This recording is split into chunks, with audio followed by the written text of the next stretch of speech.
मैं शुरुआत इसलिए कर रहा हूं डॉक्टर राकेश पाठक कि अ, जो जो जो उम्मीद थी कि शायद 2024 की लोकसभा ज्यादा कंस्ट्रक्टिव होगी, लेकिन जैसा तेवर और जैसा पहले दिन का कंडक्ट और आचरण दिखाई दिया है, बिल्कुल कन्फ्रंट करने के उसमें बिल्कुल चाहते हैं कि जो विपक्ष है वो अपना मुंह सिल के रखे, कोई बातचीत ना करे और अगर जरूरत पड़ती है तो हम अपने को सारी संसदीय मर्यादाओं को ताक पे रख के हम आपको बोलने नहीं देंगे, क्योंकि मैं स्पीकर हूं और मेरे हाथ में है।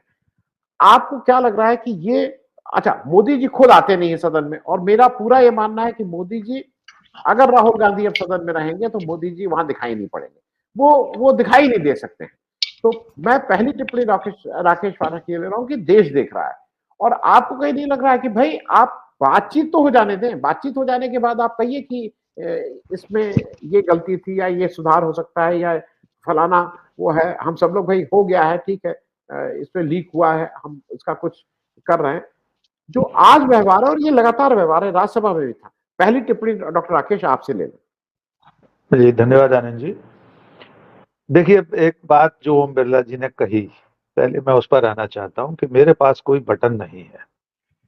थोड़ा आगे बढ़कर उन्हें यह कहना चाहिए था कि मेरा खुद का बटन ही किसी दूसरे के पास है, मेरा रिमोट कंट्रोल ही कहीं और है। इसी सदन में एक कार्यालय है, प्रधानमंत्री का, वहां से मैं संचालित होता हूं, पर ये वो कह नहीं सकते, अपने कामकाज से प्रकट कर रहे हैं। दूसरी बात, आपने कहा कि इस बार ऐसा लगा था, लोगों को उम्मीद थी कि कम सीटें आई हैं, मिली जुली सरकार है, गठबंधन की सरकार है, तो शायद कुछ बदलाव, कुछ सौजन्यशीलता, कुछ विनम्रता सत्ता में और नरेंद्र मोदी में दिखाई देगी। लेकिन बड़ी विनम्रता से मैं ये कहना चाहता हूं कि मैंने सरकार बनने के तीसरे चौथे दिन 2-3 चैनल्स पे कहा था, मेरे ट्विटर पर मौजूद है, कि जिस दिन सूरज पश्चिम से उगेगा उस दिन नरेंद्र मोदी बदले हुए दिखाई दे सकते हैं। और मेरी बात पिछले 5 दिन के ही संसद के सत्र में साबित हो गई है कि फिलहाल सूरज पश्चिम से उग नहीं रहा, इसलिए नरेंद्र मोदी, उनकी सरकार, उनके कठपुतली माननीय सभापति महोदय बदले हुए नहीं है। वे पिछली संसद में जो बर्ताव करते थे विपक्ष के साथ, वैसा ही कर रहे। जहां तक आनंद जी आज का चर्चा का जो विषय था, विपक्ष के 2 सांसदों ने चर्चा का प्रस्ताव दिया, एक सांसद ने कार्य स्थगन प्रस्ताव दिया, चर्चा का जो नियम 267 है उसके अंतर्गत प्रस्ताव दिया गया। और इसमें कुछ भी आसमानी सुल्तानी नहीं है कि राष्ट्रपति के अभिभाषण पर चर्चा को रोककर किसी गंभीर और आपात विषय पर सदन चर्चा कर सकता है। यह अधिकार सभापति के पास है, वो अनुमति दे देता, चर्चा हो जाती। राहुल गांधी क्या चाहते थे या विपक्ष क्या चाहता था? यही तो चाहता था कि इस देश के लाखों युवाओं के सामने संदेश जाए कि सरकार और विपक्ष दोनों एक मत हैं कि उनको कोई परेशानी है, उनके भविष्य के साथ कोई असुविधा हुई है, तो इस मुद्दे पर सत्ता और प्रतिपक्ष दोनों उसके साथ खड़े हैं। इसे स्वीकार करने में सरकार को क्या दिक्कत थी? राहुल गांधी ने अपने बयान में, अपने भाषण में, सदन में खड़े होकर एक बार भी ये नहीं कहा, न उन्होंने आरोप के साथ कोई अपनी बातचीत शुरू करी कि सरकार पेपर लीक करवा रही है, सरकार नहीं रोक पा रही है। न राहुल गांधी ने यह कहा कि पेपर लीक में सरकार का हाथ है, न उन्होंने कहा कि धर्मेंद्र प्रधान इसमें दोषी है। उन्होंने तो सिर्फ ये कहा कि संदेश सदन से जाए कि सरकार और प्रतिपक्ष दोनों युवाओं के साथ है। सरकार को इसमें क्या सुविधा हो सकती थी? चर्चा होती, थोड़े बहुत आरोप प्रत्यारोप भी होते, संसदीय लोकतंत्र में सहज बात है। आप सरकार में तो ये आरोप आपको ही सुनना पड़ेंगे, आप नियंता हैं, सारे कार्यपालिक शक्तियां आपके पास हैं, तो आप सुन भी लेते। जवाब में आप सीना ठोक कर कहते कि इसमें जो भी दोषी हैं सरकार उनके खिलाफ कार्रवाई करेगी, किसी को बख्शा नहीं जाएगा। भाई राहुल गांधी ये तो नहीं कह रहे थे नरेंद्र मोदी ने पर्चा लीक किया है, राहुल गांधी ये भी नहीं कह रहे थे धर्मेंद्र प्रधान ने पर्चा लीक किया है।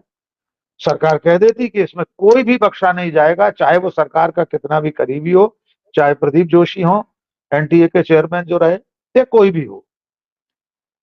ऐसा न करके सरकार ने अपना नुकसान 2 तरह से कर लिया।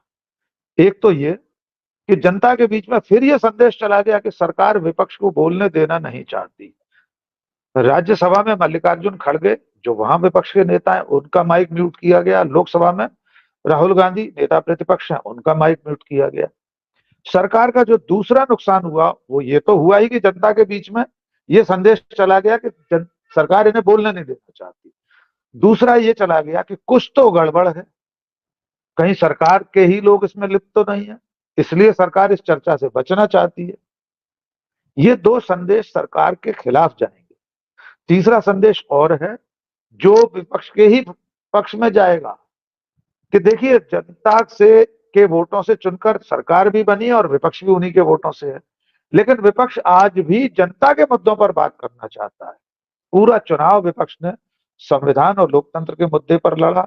अब चूंकि सरकार बन चुकी है, संविधान को वो लगातार रिपीट कर ही रहे हैं। आज भी प्रवेश करते समय जय संविधान का नारा लगाया, लेकिन आज उन्होंने फिर एक बार ये स्थापित कर दिया कि प्रतिपक्ष में बैठे लोग जनता के असल मुद्दों पर बात करना चाहते हैं और सरकार और सत्ता में बैठे लोग क्या कर रहे हैं।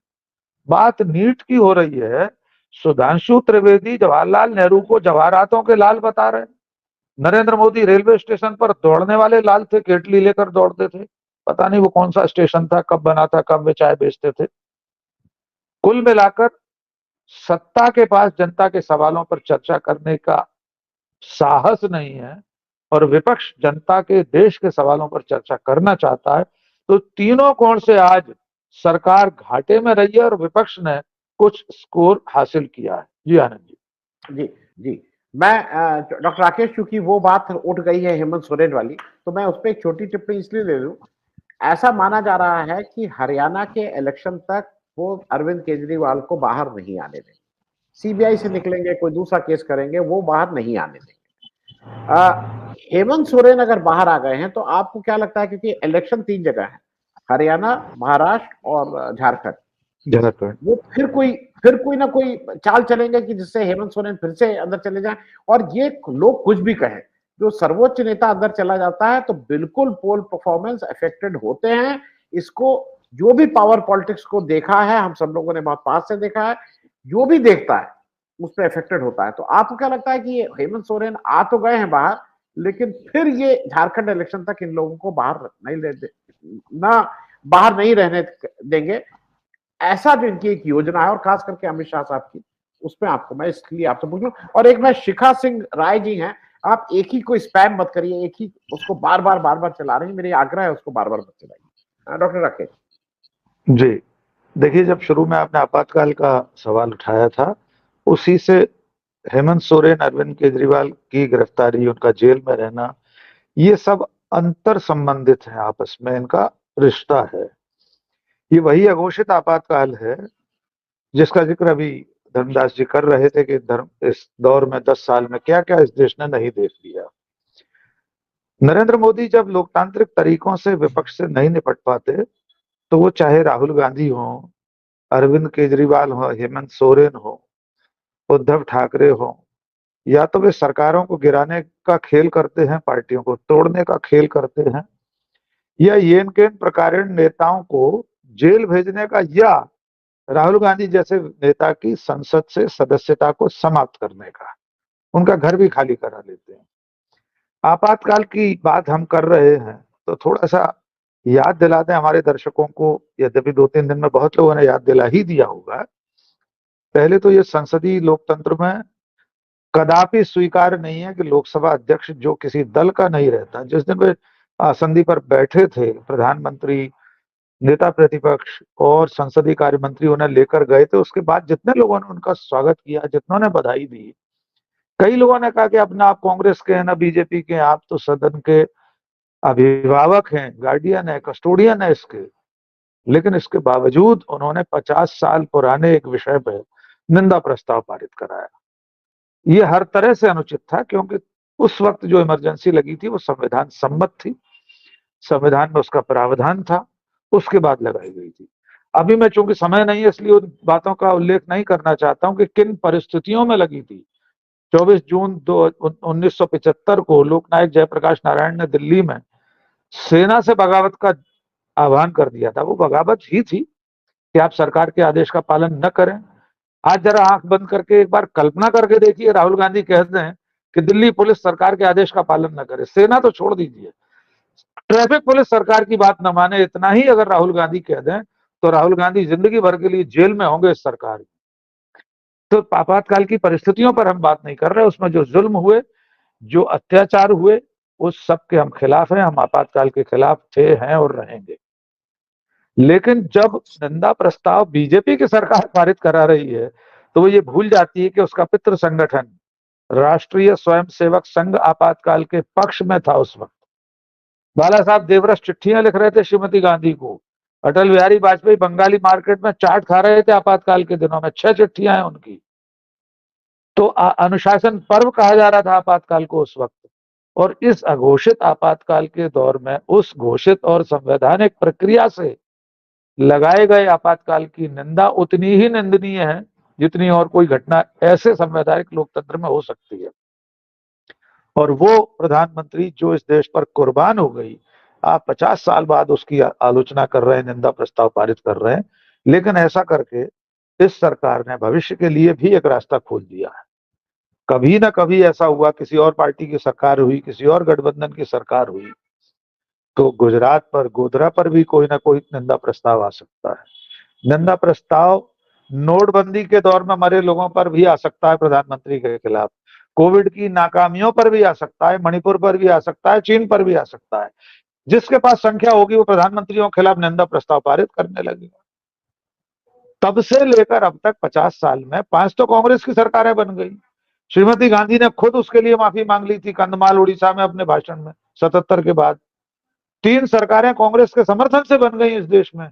अब इस निंदा प्रस्ताव का क्या होगा? ये नॉन इश्यू को इश्यू बनाने की कोशिश है। शायद बीजेपी जानती नहीं है कि अब इस नई पीढ़ी को कोई लेना देना नहीं आपातकाल से। जिनकी स्मृतियों में आपातकाल रहा भी होगा, उनमें से भी अब बहुत कम लोग बचे हैं, और जो बचे हैं वे पेंशन ले रहे हैं मीसाबंदी की।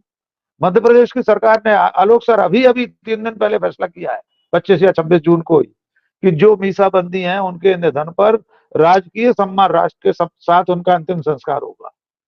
इस दर्जे पर चीजें चल रही हैं। तो हम विषय पर लौटे। सदन में आज जो कुछ हुआ वो उसी तरह के अघोषित आपातकाल का ही प्रमाण है, जिसमें विपक्ष को बोलने नहीं दिया जाएगा। सड़कों पर आप प्रदर्शन करेंगे तो लाठियों से आपके शरीर को लहूलुहान कर दिया जाएगा, जैसे कल दिल्ली में हुआ है। यानी अब इस देश में ना आप सड़कों पर आवाज उठा सकते हैं, ना सदन में उठा सकते हैं। देश की सबसे बड़ी पंचायत में भी बोलने की ममानियत है, सड़कों पर आप लाठी खाएंगे। तो मेरा मानना यह है कि ये सब वो प्रधानमंत्री कर रहा है जो अभी अपनी संसदीय पार्टी का नेता भी नहीं चुना गया है। ये भी इस देश के इतिहास में पहली बार हो रहा है। मुझे नहीं मालूम, आलोक जी थोड़ा सा स्मरण कराएंगे, क्या इससे पहले इस देश के इतिहास में कोई प्रधानमंत्री ऐसे शपथ ले गया कि वो अपने संसदीय दल का नेता नहीं चुना गया है? आज तक नहीं चुना गया। 4 जून को रिजल्ट निकले हुए आप कितने दिन हो गए?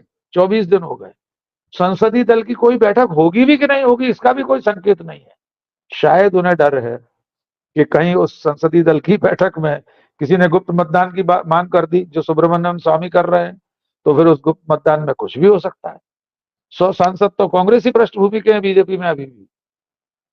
तो कुल मिलाकर ये नजारे अभी संसद से सड़क तक बढ़ते रहेंगे। और मेरा मानना तो यह है कि नरेंद्र मोदी और उनकी सरकार हर सीमा तक जाकर ये सब कर ले, देश को एक बार फिर साफ तौर पर समझ में आ जाए कि उसने किन्हें चुना है। नैतिक रूप से उन्हें नहीं चुना था, सरकार उन्होंने गठबंधन से बना ली है, लेकिन एक बार इस देश को भी समझ तो लेना चाहिए, भुगत भी लेना चाहिए इस देश को। जी आलोक जी।